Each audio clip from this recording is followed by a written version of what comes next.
அஸ்ஸலாமு அலைக்கும் வரஹ்மத்துல்லாஹி வபரகாத்துஹு. கூடுதலான தொழுகையை இங்கே தொழுவது சிறந்தது என்று நபி ஸல்லல்லாஹு அலைஹி வஸல்லம் கூறினார்கள். வீட்டில் தூர் என்றால் என்ன?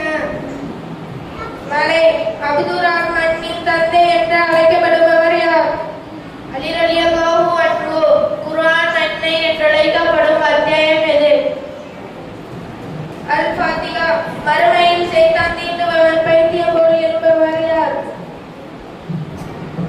வட்டி உண்பவர். சிறையில் அடைக்கப்பட்ட நபி யார்? யூசுப் அலைஹிஸ்ஸலாம். சொர்க்கத்தில்